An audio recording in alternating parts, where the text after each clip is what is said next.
내시경 하면은 대장 내시경, 위내시경을 이제 많이 하잖아요. 두 개만 있죠. 네. 뭐 물론 소장 내시경이랑 캡슐 내시경 같은 거 있지만 그거는 상당히 특수적인 상황에서 하는 것이고.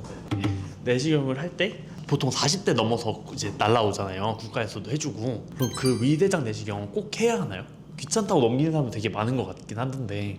귀찮은 것도 귀찮은 건데 내시경 자체가 초음파나 CT, MRI처럼 비침습적인 검사는 아니고 침습적인 검사죠. 그리고 위내시경 같은 경우에는 실제로 부역감이 좀 심하거나 이런 분들은 수면 내시경을 하지 않고 일반 내시경 하면 상당히 힘들기 때문에 대장은 통증 때문에 좀 힘들 수 있고 아플까봐 걱정하시는 것도 있고 대장 내시경 같은 경우에는 장 비우는 약을 먹어야 되니까 그런 것들도 좀 불편하고 하니까 진정에 대한 두려움, 통증에 대한 두려움, 장 정결하는 거에 대한 불편감 이런 것들 때문에 내시경을 사실은 조금 안 하려는 분들이 많습니다.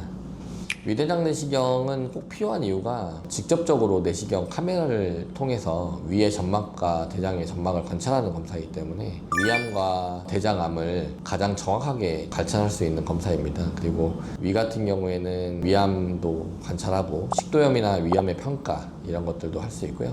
그리고 대장 같은 경우에 특히나 용종을 제거해서 그 용종이 만약 선종이라고 하면은 암으로 갈 수 있는 씨앗을 제거할 수 있는 거기 때문에 대장 내시경을 해서 선종을 제거했다 그럴 경우에는 대장암을 예방을 하신 거라고 좀 볼 수 있습니다. 그래서 대장 내시경 같은 경우에는 암을 예방할 수 있는 거라고 생각을 좀 하시면 좋을 것 같아요.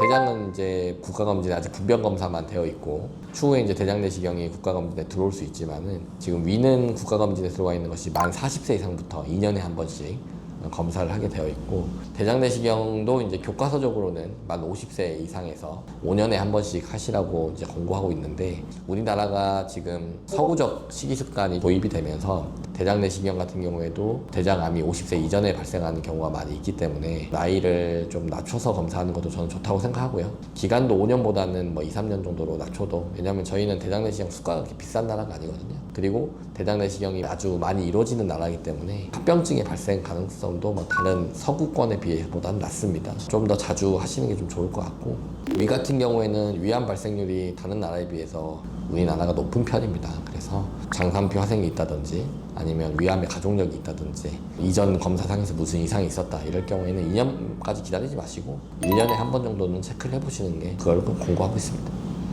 이제 아까 말씀해 선종이 발견돼서 제거를 하면은 이제 대장암을 예방했다 이렇게 말씀해 주셨잖아요. 이제 선종 말고 용종들도 많이 발견이 되잖아요.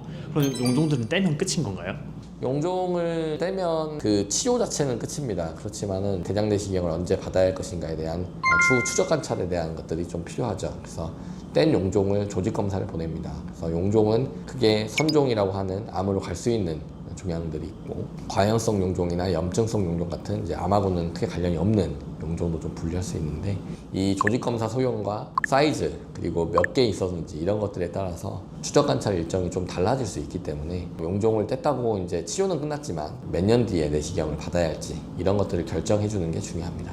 그 용종을 제거하고 나서 배가 아픈 경우는 대부분 용종 절제 자체의 문제보다는 뱃속에 이제 내시경을 보기 위해서 가스를 많이 채우거든요. 그래서 그런 가스가 좀 차서 이 장은 누가 찌르거나 자르거나 했을 때 통증을 느끼지 않지만 팽창하면 통증을 느끼는 통각세포가 있습니다. 그래서 가스를 넣어서 이 팽창시킨 것들이 가스가 좀 덜 빠지면 통증이 좀 있을 수 있고 용종을 제거하고 용종 절제 때문에 생기는 통증은 예를 들어서 아주 위험한 합병증으로는 천공 장에 구멍이 나는 거죠. 그런 것들도 있을 수 있고 전기를 통해서 용종을 떼면 장 점막에도 일종의 화상을 입는 거니까 응고후 증후군이라고 하는 장에 일종의 화상 입은 것들도 있을 수 있습니다. 그런 것도 통증을 좀 유발할 수 있고요.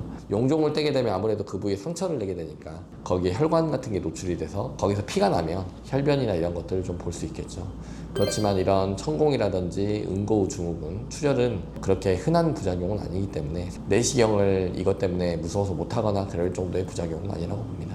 뗀 용종은 조직 검사를 보낸다고 하셨잖아요. 그렇게 조직 검사를 보냈다고 이제 겁을 먹으시는 분들 많으실 텐데 꼭 그런 건 이제 암이 될 확률이 높은 건가요? 아니면은 아닙니다. 용종은 제거를 하면 모든 용종은 다 조직 검사를 보내서 이게 정확히 어떤 종류의 종양이었는지를 확인을 해야 추후 추적 관찰 일정을 정할 수 있기 때문에 그래서 조직 검사를 보내는 거라서 용종 절제를 하면 그 용종은 무조건 조직 검사 보낸다고 생각하시면 되겠습니다. 위에서는 근데 좀 다르죠. 위에서는 용종이 아니어도 조직 검사를 하는 경우가 있습니다. 위염이 좀 심해 보인다든지 아니면 암이 의심된다든지 암 전 단계가 의심된다든지 이럴 경우에 전체를 제거하지 않고 그 일부만 떼서 조직 검사를 보내는 경우가 있는데요. 위는 위암이라든지 위암 전 단계가 아주 여러 가지 형태로 생깁니다. 한 가지 형태로 생기지 않고 내시경 소견이 너무 다양해서 조금이라도 의심이 되면 적극적인 조직 검사를 해야 위암을 좀 편하게 발견할 수 있기 때문에 위에서 조직 검사 하시는 것도 조직 검사 결과가 나오기 전까지는 너무 걱정하지 않으셔도 좋겠습니다.